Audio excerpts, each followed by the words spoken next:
सभे मगहिया भाई बहन के भूलेटन काका के राम राम आथिन मगहिया खबर में सुनथिन देश दुनिया के खबर। मणिपुर में दुगो आदिवासी महिला के निर्वस्त्र घुमावे के घटना पर संसद से लेके कोर्ट तक होल हंगामा। आखिरकार प्रधानमंत्री नरेंद्र मोदी बोलन कहलन दोषी के बख्शल न जाए। ई घटना के लेके सभे दल कर रहलन है एक स्वर में निंदा। चंद्रयान-3 अपन चौथा चरण भी सफलता पूर्वक पूरा कर लेला। देश देशांतर मगहिया दलान अपन 122वां ऑनलाइन कार्यक्रम में कजरी गायन के आयोजन कैल, जेकर अध्यक्षता मिथिलेश जी और संचालन कृष्ण कुमार भट्टा कैल का।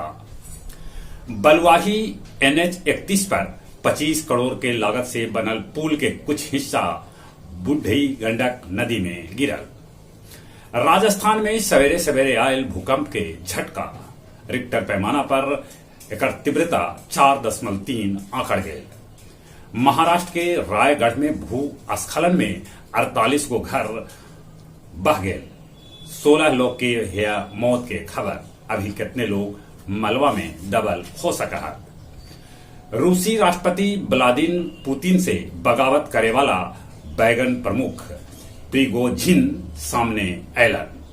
कनाडा में चोर गिरोह चलावे वाला 15 गो भारतीय मूल के लोग के पुलिस कैला गिरफ्तार।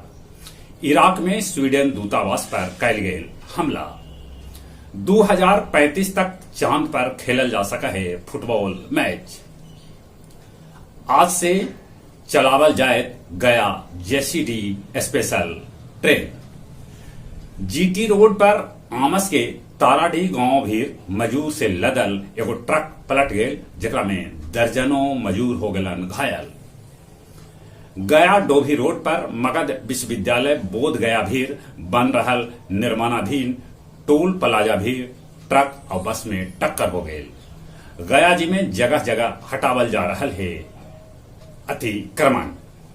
12 चट्टी में एगो कंटेनर से 30 लाख के दारू बरामद कैल गए।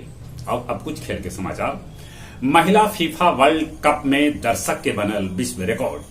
ऑस्ट्रेलिया और न्यूजीलैंड अपन अपन मैच जीतलन।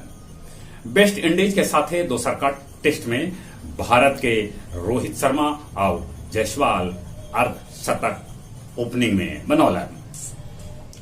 चौथा एशेज टेस्ट में ऑस्ट्रेलिया के पारी 317 रन पर समाप्त हो गए। पाकिस्तान पहल का टेस्ट श्रीलंका से जीत ले। चली एक बार फिर से अपने सभे के भूलेटन काका के राम राम।